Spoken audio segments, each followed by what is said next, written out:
Hello and welcome to Unabridged, the weekly podcast where teachers take on books. This is Sara. Join us for bookish episodes and a monthly book club pick.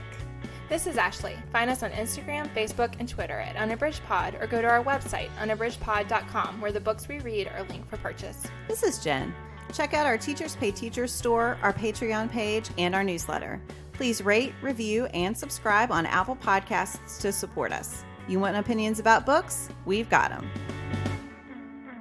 Hello and welcome to Unabridged. This is episode 131, 2020 Reading Challenge Check-in. Today, we are asking you to take a look at our website, www.unabridgedpod.com. We are curating lists of books with a bookish fave every Monday. We're doing pub day shout outs on Tuesdays. And we just have a ton of content out there that I think that we really want you to take a look at and enjoy. We also are doing book reviews. So definitely check out our website. Before we get started with our discussion on our reading challenge check-in, we want to start the way we start every episode with our bookish check-in. Ashley, what are you reading today? So one of the things I'm reading right now is Laura Hankin's Happy and You Know It. And this is one that I am really enjoying. I wasn't sure how I'd feel about it, but it's funny, it's fast moving. And it's looking at a mom's play group in New York. And all of them are traveling in an elite wealth circle, but they have varying degrees of access to wealth. And so there's a lot about pressure to stay in those groups and the money it takes to be able to do that. And then also there is one of the other angles is a musician who is being hired by the play group to come and play music to the children. And her storyline is just really fascinating. She was in a band and through a series of events, basically gets kicked out of the band right before they have this huge success. And so then she's dealing with the aftermath of that and is integrating into this play group. And so I think it's really fascinating because I think it has a lot of really interesting commentary about the pressures of being a mom, what it is like to be a stay-at-home mom. It has a lot of commentary about social media and the way that social media impacts mothers particularly. And so all of that is really fascinating. And then, like I said, about the musician, I mean, she is single, she doesn't have any children. And so Hankin explores a lot about the different parts of being a woman and what that's like, and then how women interact with each other. So it's really interesting. And again, that's Laura Hankin's Happy and You Know It. And Sara, you read this one too, I think. Yes, I did. I read it and it moved really fast for me. And I thought that the storyline was compelling. And I thought that each of the women, the way that the author presented them, it was just really interesting because even though they had certain things in common, like you said, Ashley, the wealth and all of that, they still all had these unique personalities. And I especially like the commentary about social media, because I feel like that's a huge issue today for mothers trying to navigate feelings of inadequacy with their children. And so I really like that too. Jen, what are you reading today? I am reading Marlon James's The Book of Night Women. I am reading this as part of a buddy read on Instagram with @ReadWithTony. Check out our episode if you haven't. And it is really fascinating. This is my second book by James. I also read Black Leopard, Red Wolf, and that is quite a challenging fantasy book. This is challenging in its own way. I'm about halfway through. It is about a woman named Lilith who is born into slavery on a Jamaican plantation. And there's a lot that's still developing for being halfway through. I feel like he's put this big foundation in place and some of it is still coming to fruition, but she is born into slavery and is sort of protected from that slavery for a while. She is not made to work in the house or in the plantation itself. And then her caretaker dies and she's suddenly thrust into this part of her world that she was not really aware of.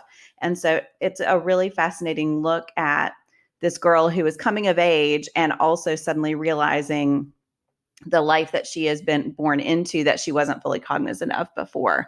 And yeah, I don't want to say much more than that because there's a lot still I'm not sure of. I have some ideas about where things are going, but I'm not at all positive that I'm right. It's brilliant. It is very difficult to read, but we are having some great discussions around it. There's a lot of complexity there. There's a lot of nuance in the characters. Lilith at times is very unlikable, and yet you have great sympathy for her plight, even when she's making choices against the other slaves that you think she should have more sympathy for. So it's great. I've heard great things about Marlon James's books. I just have never read one, so that one needs to go on my list. I will say I really enjoyed Black Leopard, Red Wolf. I read that one on a library deadline, which was probably not the best thing because it's hard. Like, they are not easy books, both in content, and he just really challenges himself style-wise. Both of those book styles are completely different. Both are quite challenging. They are definitely literary fiction. And so this one is actually really fast moving for the way it's written. There's so much happening, but I would not call either an easy read, if that makes sense. Yeah. So Sarah, what are you reading? I am reading Layla F. Saad's Me and White Supremacy. I've seen so many recommendations for this book. One recommendation was Ruth Ann, who was on the podcast last November, and she said that this was a formative book for her. So I immediately got it because I trust her and her recommendations.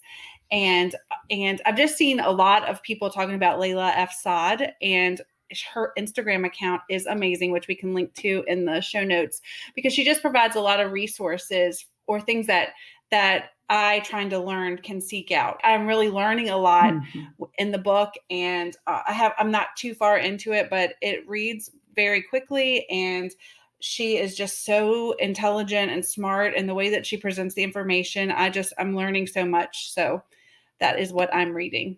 Yeah, I can't wait to read that one. I bought that one on sale, and I am very excited. I got a good deal, $1.99. And yeah, I am worried. Are you reading on a Kindle? I am reading on a Kindle. And that's been okay. I was a little worried because I'd read a lot about the workbook style, and I wasn't sure if it would work as an ebook. Yeah, so far, yes. Okay. It's fine. And I do there are things I like about reading on a Kindle. For one thing, I can read them if I'm laying with my kid while they're trying to go to sleep. But I also like the being able to highlight and go back to it as long as it works. I like that part. Yeah. So I switch back and forth between whether I like Kindle or not. But so far, it's been a good experience. Good. Okay, so now we are going to get right into our check-in, all about our reading challenge, the ones that we set out in January that we were going to try to conquer this year. We're going to just check in and see how everyone is doing. So Ashley, how's it going? So I am doing the Modern Mrs. Darcy challenge. And so she does 12 different things. I think that's right. Let's see. She has 10, but one of the 10 things that you're challenged to do over the course of the year, but one of them is 3 books by the same author. And so I am making some progress. I enjoyed figuring out what to do for each of the categories. That was something that was really interesting. And I think that it is an interesting way of challenging yourself because it's not just genre, but also things like a book in translation, or one that is a reread, or one that is published in the decade that you were born. And I just think that's an interesting way to access books. So it's encouraging you not just to read different genres, but also to read from different time periods, or it includes something about a classic. So I think that I like the challenge itself, and I like the plan that I have for it. However, I have only read 3 so far. And so I do have a ways to go. Considering the fact that we are halfway, I am nowhere near halfway on my goal.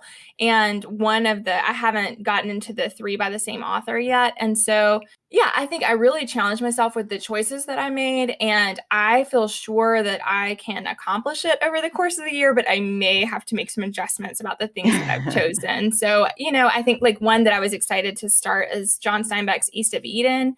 But that is a very long book. And so I picked it up the other day and thought, I'll get started on this. And then, it's just a major time investment. And so I'm thinking I feel pretty confident at this point in the year despite the fact that I'm not quite halfway, that I can meet the goals, but I may have to make some adjustments about those choices and sub in things that I do want to read, but that maybe are a little bit, there's just some of them that I think I can find something that's shorter. I mean, like the 3 books by the same author. I really want to do Marilyn Robinson, and I'm very interested in those. And hers are approachable as far as length, but there are other people that I'm already reading multiple books by. So I feel like I can, I think I'm just going to have to be gracious with myself about the things that I am reading that I think would count toward the goals. So that's kind of where I am with it. But I mean, I'm enjoying it. I'm really glad to do it. This is the first time that I've tried a challenge. So I'm glad to have had a plan, and for that plan to not just be, looking at the books that I read each month, but also for the course of the year. I like that idea. I think I would do another challenge again in the future. That's great. How about you, Jen? What's your status? Yeah, so I had set a couple of challenges for myself. So one of them, every year, I love to follow the Tournament of Books. I posted about that a lot on our website. And so I have never made it through all of the books that were going to be in the Tournament of Books. So all of the bracket. And this year I almost met my goal. So there is a play-in round with 3 books. And of those 3, only one makes it into the bracket. And I read 2 of the 3.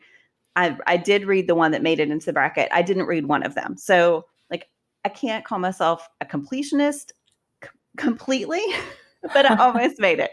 And now I am reading through, they do a camp TOB over the summer, and the winner of that makes it into the Tournament of Books next year. I'm working through those right now, and they are, as always, great. I just read N.K. Jemison's The City We Became, which was one of the choices, and that was phenomenal. I posted that review on the website. That's one of my challenges. Then I had set a challenge to read 20 backlist books at the end of last year, and I have read 8 of those. So I'm doing okay. I've had to make some effort there because I am always drawn by the appeal of the new and by arcs. I haven't been doing as much library checking out recently because our library is closed. I've done some ebooks, but I'm still I went on the ARC request train a little too hard, and I'm a little overwhelmed by that right now. So I'm trying to make my way through those and get back to my backlist books. The last one, this is the one I felt most challenged by. This is Book Riot's Read Harder 2020 challenge. And I'm doing all right there too. So that one has 24 categories, and I have a spreadsheet for it, of course. And I have read 13 of the 24. And a lot of those, I will be fair and just say a lot of those are just accidental reads because I read pretty widely anyway. So I read a graphic memoir without even thinking about it. I read a YA nonfiction book because that's just something I read anyway. I read a book by her about a refugee because that's something I'm interested in. The ones I have left are going to require more effort. So read a picture book with a human main character from a marginalized community. Ashley, I'm coming to you for recommendations. Read a horror book published by an indie press. I don't know that I read any books from indie presses. These are ones I've had to do a little research and just I'm going to have to work to fit them in, which is what a challenge is all about. Read a food book about a cuisine you've never tried before. Y'all know how I feel about food books. So I'm trying to sort of plan so that I can meet the challenge because these are definitely out of my comfort zone. Yeah. So I think those are the 3 challenges I had. And yeah, I feel pretty good about them. That sounds awesome. You all are burning it up. Doing a great job. I don't know that I'd go that far. I'm surviving over here. But I mean, I think, Jen, like you said about just reading something and then marking it off, that there are ones, like I said, I kind of outlined what I wanted to read, but there are a lot of them that I've done the category. Right. I just haven't necessarily done the book that I chose for it. So I think thinking about that is interesting. And I do like that some of those are more obscure because, I think that's where you get into some really interesting territory. Yeah, I mean, that's what I want with a challenge is I do read widely, but I still have paths that I tread more often. And so I think that's what I want out of a challenge is to make me read something that is outside of my comfort zone. So I appreciate that. I just am not used to having to read for that kind of purpose.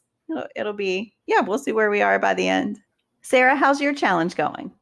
Uh, well, okay. So when we started this, I basically, because I know how slow of a reader I am, and also because I'm not great with follow through on things like this. So I tried to give myself some grace and pick something that I felt like was doable for me, which is the two challenges that I chose was Novel Nights, Beat the Backlist Challenge, and then Whitney's the Unread Shelf 2020 project. Oh, right. So so the books I have read that have not been a requirement for the podcast have all been backlist books, which I'm happy about. However, I've tackled some of my subscription box titles that have just been being like accumulating on my shelf, which I'm happy about. I just have not been reading. I thought that I would get through more books this year, and my reading has just taken a nosedive. I find when I try to read, I read and I read the words, but I'm not comprehending. So I'm doing a lot of rereading. And even like audiobooks, I just have not been able to get through. I just can't like follow a narrative because my mind is wandering all the time. So it's been that I have followed my challenge in that I'm reading it backlist when I can, but I have not gotten through a ton of books because I was really hoping to knock out a lot of the backlist books on my bookshelf, and that is just not occurring with the requirements we have for, well, not requirements, but self-imposed requirements for the podcast, and then other things. I haven't been able to plow through as much as I'd hoped. So I guess it's like mediocrity I'm saying right now. I mean, I think a lot of people are feeling that. I've seen all over Bookstagram people talking about the state of their reading, and I think there are waves of it. As the news maybe gets a little cheerier, it becomes easier to read, and then the news will take a downturn, and then it becomes hard to focus again. I don't think you're alone. I don't either. And I've seen a lot of people say that they're doing a lot more audiobooks. And so that, somebody said, I just want somebody to read to me. And I thought that made a lot of sense. I mean, I can see that because that way you still have to be able to pay attention. So I think that's hard. Like for me, I'm doing less audiobooks because I don't have my commute and I don't have the places where I would normally listen. And it's really hard to do it. The times that I've tried to do it, I have a lot happening in my house. And so it's very hard to like tune in to what's being said. But I mean, I think it is just trying to find ways to manage and just to, keep on keeping on. And I didn't count how many I've done for my backlist, but I've been working on that too. And I haven't gotten anywhere near as far as I wanted to, but I have read a lot of the books that I borrowed from you all. So I'm happy that at least, it's like, I kind of want to count those as my backlist because they've been sitting there a long time, but technically they're not, on my shelf, but it is books I've been wanting to get to, I borrowed them because I wanted to read them. And so working through all that is challenging. But I mean, that's what we talked about that in December, whenever we did the recording of talking about our goals. That last year I went through and did the unread shelf and put them all, what I thought was a reasonable amount, put them all on my shelf. And then I think it was just really discouraging to get through the whole year and see that I had made very little progress on that. Because again, like you were saying, Sarah, I mean, if you don't make an effort to get to your backlist, you're never going to get to it. Yeah. And I kind of wish that when I started this challenge, I wish I would have like picked 10 books or 6 books or some books and saying, these are the backlists that I definitely want to read this year. So I feel like when I chose this, I need something a little bit more concrete, I guess, because it's like, I have like hundreds of backlist books. So choosing them, and sometimes I'll come in and think I'm going to start a book, and it's just so overwhelming because I'm like, there's so many, I'm never going to get to read them. And then I just won't go. I mean, and it's really, and it is difficult to read because, for one thing, I mean, I know this is like total first world problem type thing, but my kids are with me a lot, and there's a lot of interrupting. Whereas when all of the coronavirus stuff wasn't going on, my kids would spend time with my parents and stuff. And now when they just are with me all the time. So there's a lot of interrupting, and I just can't find the time, the uninterrupted time to read, because everybody needs something all the time. Yeah. I will say the other day I was finishing a book. I had 2 pages left. And I had said that multiple times. And it was still, nobody had needed me all morning. I had 2 pages left. And both of my boys and my husband asked me a series of 10 questions. And finally, I just went in my room and shut the door and then came out because it didn't take me long.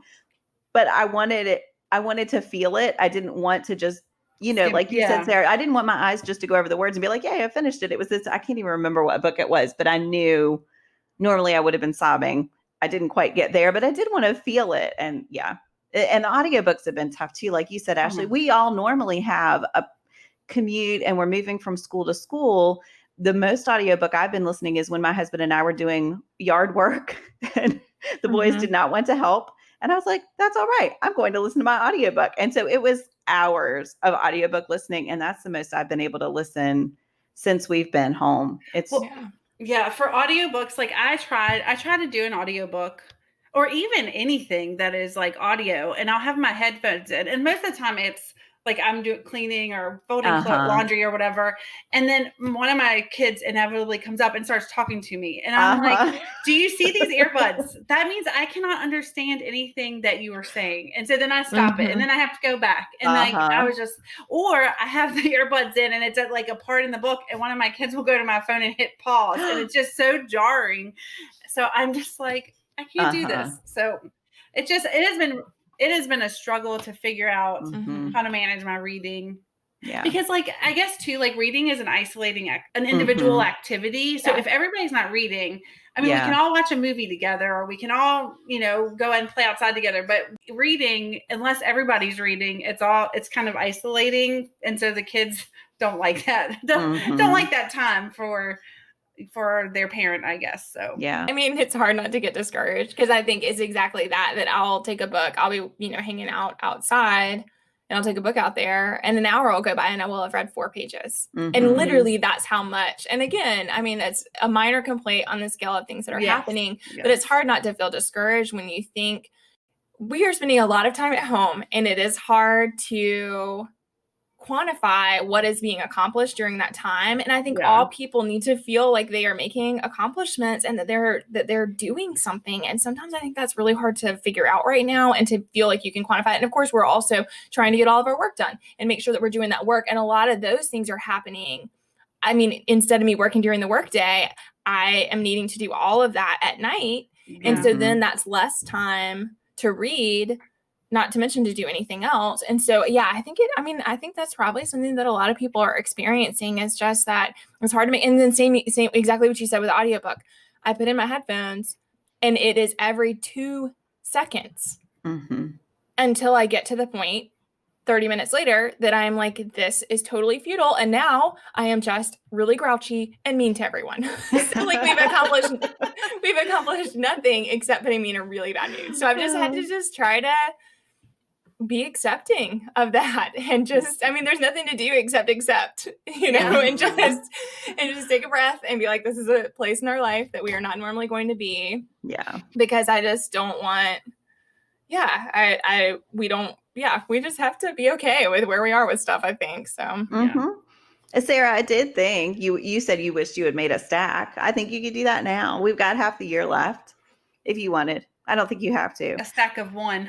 I do think that helps me a lot for sure. Like when I started doing somewhere, I don't know, maybe it was like last summer that I started doing a hopeful TBR stack for each month. And I don't get to everyone, but it does help me a lot to have some direction for the month, even if I don't accomplish them, because otherwise I just get totally overwhelmed because I have so many things on the shelf and because I'm not always thinking about, that was another thing I liked about the challenge is there are books that I have been wanting to read. I still, Jen, have not read Darius the Great is Not Okay. I still haven't read it. And I've been wanting to read it for so long from the moment that you were like, you were absolutely going to love that book, but it's not sitting on the shelf. I can get it from the library now, and I can get it as an ebook. So I'm definitely going to do it. But it's like giving yourself permission to prioritize those books that you really want to read, even if that's not the book that's sitting at the top of the shelf or the one that you need to read for some obligation outside of yourself. And so I do think that that's what I've appreciated about the challenge. And for you, Sarah, if you picked 2 per month or 1 per month or whatever, it would still feel, I like that feeling of like, oh, I accomplished the thing. Even if the thing is small, I think it feels good to, it's more tangible than just counting the numbers total. Yes, I have to say about Darius the Great, I do think sometimes if it's a book that I think I'm going to love, it is harder for me to start it in circumstances that are not perfect, because I want to be able to read it when I know I can give it my full attention and maybe won't be interrupted. And so, I also want to shout out, though, the sequel's coming out soon and it got a starred review. I saw. Wow. Oh, Yeah, I he saw that. posted the other day. Yeah. That's so awesome. I am very excited to read that book too. And if for anyone else who has not read Darius the Great Is Not Okay, full on recommendation. That is one of those books. I'm getting like overclimped right now just talking about it. It's so good. Oh my goodness. Anyway, that is true though. Again, accepting that circumstances are not going to be perfect and it's okay to go ahead and read it. Yeah. And to make time for it. And I think that's something else that I've been realizing lately, just as far as setting reading goals, is I have a list of things that have been recommended that I really want to read, but it's easy for other things like ARCs or things for the podcast or just books that are physically sitting on the shelf to take precedence over that. And so lately I've been thinking, how do I make sure that I'm making, like, I really wanted to read The Girl with the Louding Voice and it took me forever to just make time for it. And then I read it and it was fantastic. And I'm so glad that I just said, I'm going to stop what I'm doing on these other books and I'm going to read this book because I really want to read it. And I think doing more of that is helpful. Just saying, with intentionality, I want to prioritize this and I'm going to read this book because I want to make sure that I've read it. Because otherwise, I just think is exactly what you said, Sarah, about once they go in the unread shelf stack, they may never happen in my life. The vortex. It feels like it's like sucked into a void. And so, how do you make sure that you're getting to the ones that you really know you're going to enjoy? Yeah. And that will be enriching. That you're going to get something out of it. So, yeah. Great. Yeah, I would be curious. I wonder how many of these people who put on challenges like Book Riot or like Anne Bogle Novel Night are doing updates mid-year and finding that a lot of people are in the same position. That it's just not as easy to get through the challenge this year. Yeah, I wonder about that because in some ways for myself, when this first happened, for sure, my reading took a huge nosedive. But then over time, in some ways I do, because if I'm outside for part of the day, on a work day, that is a time that even if I read 5 pages, it's 5 pages I would not have read, so there are ways in which I think I have more time during the day to read than I normally would have. But then in some ways that's exchanged for night when I'm working, when I normally would be reading instead. So I do wonder about kind of the shifting of time. But I think for a lot of people, I wouldn't be surprised if there's been a big hit on the reading. And for sure, we're not the only ones with the audiobooks and commutes. I think a lot of people count on that time as a way to fit in more books. And we've talked about before, like audiobooks are not my favorite way to consume books, but it helps me so much to get to more books that I want to read. And so I started George M. Johnson's All Boys Aren't Blue, and I am loving it, but it's hard to make time for it. And so I'm excited to listen to it and I really want to, but it's just really tough to fit it in. And so I think that's just a testament to, and same with Dimple Met Rishi, I'm listening to that on audio and I really am loving the story, but it is hard. It was not until I had the buddy read external deadline that then I prioritized making the time for it. And so I just feel like, thinking about how we can make some progress, but also, that this year may just be like so many other aspects of the year. It may just be not a typical reading year. Right. Yeah, I agree. Well, do either of you have anything else to say about reading challenges? I think I'm interested to know what other people are doing for their challenge and then also how it's going. So, So definitely DM us on social or comment on our episode post on our website or just, email us. We would love to know how your reading challenge is going for the year. All right. We are now going to move to the way we end every episode. We're going to do Give Me One. And today we are going to give me one, beach or pool. Ashley, what do you think? I would say beach still, that I still prefer that, but I do enjoy the pool a lot more than I used to. Like since having kids, I've always loved swimming in the pool, but for sure I always preferred the beach as a kid and as an adult. But now having little kids, I very much prefer them to be swimming in the pool. The beach, I'm totally fine if we're on the sand. The moment their feet are touching the water, my anxiety level is up. And so I feel like I'm always on an alert that is not, I think is necessary, but is not necessarily as enjoyable. So for sure, I still, personally, if I'm just by myself and I had to pick one, not considering any of those circumstances, I would choose the beach. But overall, for our family, the pool is a better fit these days. How about you, Jen? Yeah, my answer is almost identical. And my boys are older, but still, like, I love the beach. I love the beach. But even thinking about going to the beach, I always have that anxiety. It's nature. And so I just always have that little bit of anxiety level. I don't want my boys to be scared of it. They are not the strongest swimmers. And so I am very, very cautious. And yeah, the pool still I'm watching, but they're old enough now that there's a level of trust. They are decent swimmers, especially for the pool. And so there's not nearly as much anxiety there. Yeah. For sure. What about you, Sarah? So I'm the same way. I do have all that anxiety about the beach, and my kids just do not love the beach. They don't love the sand, and especially my son. But to me, like the perfect situation is being able to see the ocean and the beach, but being a pool out like beach side. You know what I mean? Yes. So that I love the ocean. I love like sitting on the balcony of a hotel room or a vacation spot and drinking my coffee and watching the ocean.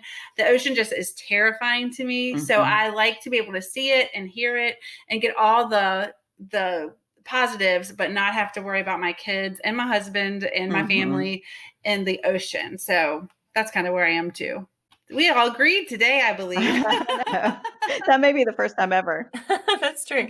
I agree that the pool, that these days, if we can prioritize when we're looking for vacation spots, if we can prioritize a place that has a pool, we choose that over any other, kind of nice thing about a spot. We make sure that we have that, because absolutely that's a great way to spend time together and just be in a more controlled environment and still get all the nice benefits of the walks on the beach and all those things, but not feel so bad if you don't spend every moment out on the sand. Because I think that's something too. Like I used to go and I would spend the entire duration of every day that I had free out there. And I don't want to do that I don't want my kids to be out there like that. I don't want to have to worry about the sun the whole time. I don't want to deal with the exhaustion afterwards. So yeah, I think it's finding those balances. It's funny when my husband and I, when we were younger, before we were married, we would go to the beach and like go out to the beach and then go back, and it would be like we would stay out there like an hour or two and then come back in. But then when you have kids and you have to drag like 40 tons of stuff with you to the beach for like an hour, it's just like I just need a condo with a pool or a shack with a pool, anything with a pool, and not have to, drag all that stuff. That is crazy. Yeah, I was going to say when we go to the beach every summer with my husband's family, so we get a big house, and but that means we can rarely afford to be beachfront because we are getting the bigger house, and we always get a pool.